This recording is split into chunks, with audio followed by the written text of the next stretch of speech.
दोस्तों, आजकल दुनिया में हर किसी के लिए धन एक महत्वपूर्ण चीज बन चुकी है। जहां देखो वहां धन दौलत का बोलबाला है।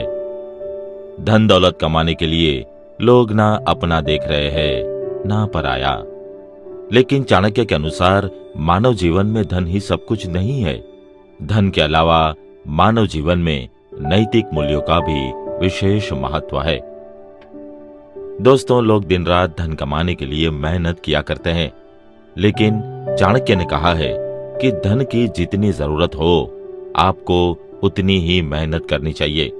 अधिक धन कमाने की होड़ आपके जीवन से कई बहुमूल्य चीजों को दूर कर सकती है।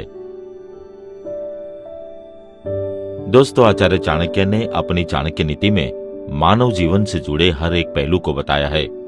अपनी इस नीति में चाणक्य ने 3 ऐसी चीजों के बारे में बताया है जिन्हें व्यक्ति को कभी भी नहीं खोना चाहिए।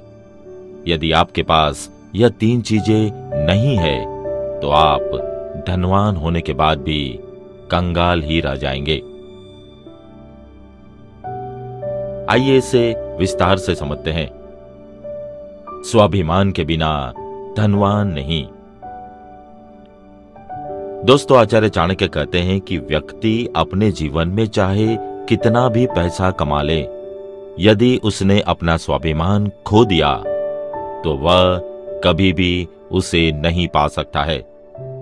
स्वाभिमान एक ऐसी चीज है जिसे कितना भी धनवान व्यक्ति क्यों न हो, धन से नहीं खरीद सकता है। स्वाभिमान को पाना बेहद मुश्किल है। अपने आत्मसम्मान के लिए अगर आपको धन का त्याग करना पड़े तो संकोच नहीं करना चाहिए। प्रेम के आगे सब धन है व्यर्थ। दोस्तों, आचार्य चाणक्य कहते हैं कि धन और प्रेम में कोई भी तुलना नहीं की जा सकती है। प्रेम हमारा निश्चल स्वभाव या प्रकृति है, वहीं धन में लालच और घमंड का स्वभाव आ जाता है। प्रेम एक ऐसा धन है जिसे कमाया नहीं जा सकता है। आप अपने जीवन में चाहे कितना भी पैसा कमा लें, लेकिन यदि आपके पास किसी का प्रेम नहीं है तो आप सदा कंगाल ही नजर आएंगे, क्योंकि धन से प्रेम के रिश्तों को मजबूत नहीं बनाया जा सकता है। धर्म के बिना व्यक्ति है निर्धन। दोस्तों, जो लोग धन की लालच में अपने धर्म को छोड़ देते हैं, वह लोग कभी भी अपने जीवन में धनवान नहीं बन सकते हैं। आप चाहे किसी भी धर्म के हो, अपने धर्म के नियमों का पालन करना आपका कर्तव्य है। आपका धन आपकी भौतिक आवश्यकताओं की पूर्ति कर सकता है, लेकिन आपका धर्म आपकी आंतरिक अशुद्धियों का शुद्धिकरण करता है। आइए इसके अनुसंधान में एक कहानी सुनते हैं।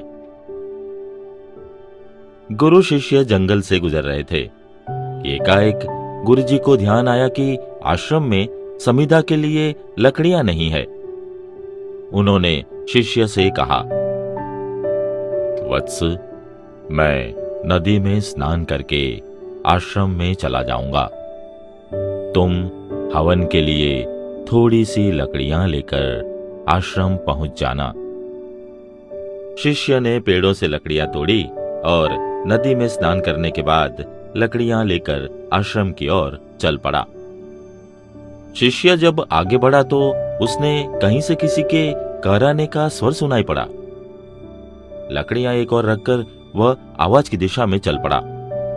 थोड़ी दूर जाकर उसने देखा कि राजसी परिधान धारण कर एक भद्र पुरुष बेहोश पड़ा है। उसके निकट स्वर्ण मुद्राओं से भरी एक थैली और एक स्वर्ण जड़ित हार धूल में पड़ा था। शिष्य समझ गया कि वह राजपुरुष किसी दुर्घटना का शिकार हो गया है और उसको तुरंत सहायता की जरूरत है। यद्यपि गुरु की शिक्षा यही थी कि बीमार अथवा दुर्घटनाग्रस्त की अविलंब सहायता की जानी चाहिए, परंतु वह गुरु की दिनचर्या की अवहेलना नहीं कर सका और बेहोश व्यक्ति को वहीं पड़ा छोड़कर आश्रम चला गया। नदी में स्नान करने के बाद गुरुजी भी उसी मार्ग से लौट रहे थे। उन्होंने एक धनी व्यक्ति को बेहोशी की दशा में असुरक्षित पड़े देखा तो वहीं ठहर गए।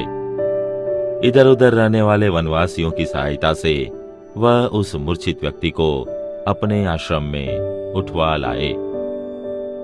बीमार आदमी का गुरुजी ने उपचार किया और जब वह होश में आ गया तो दुर्घटना का कारण उन्होंने जान लिया।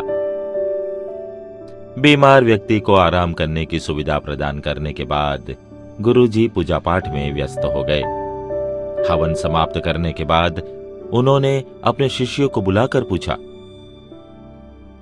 वत्स, क्या तुमने उस रुग्ण व्यक्ति को मार्ग में मूर्छित पड़े नहीं देखा था? शिष्य बोला, गुरुजी, मैंने उस भद्र पुरुष को बीमार हालत में मूर्छित पड़े तो देखा था, परंतु किसी कारण मैंने वहां ठहरना उचित नहीं समझा। गुरुजी शिष्य की बात सुनकर नाराज होते हुए बोले, ऐसा कौन सा बड़ा कारण था जिसने तुम्हें एक रुग्ण व्यक्ति की सहायता करने से विमुख कर दिया?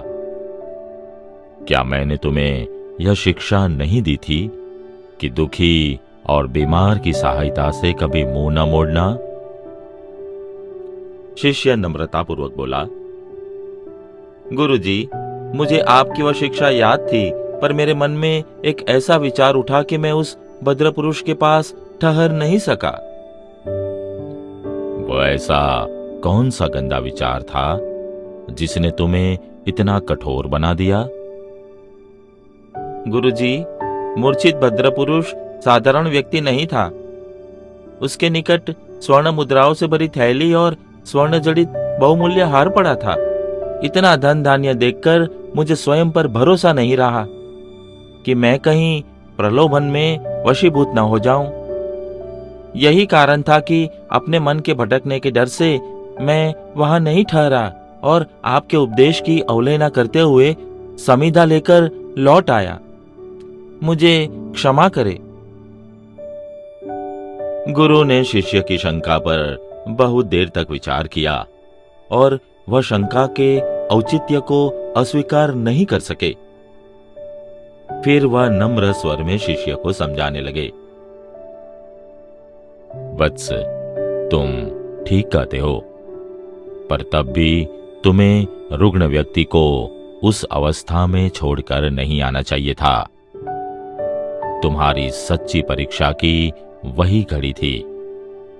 स्वर्ण और हार को तुच्छ और गौण समझना तथा रुग्ण की सेवा को प्रमुख मान लेना तुम्हारा मानव धर्म था।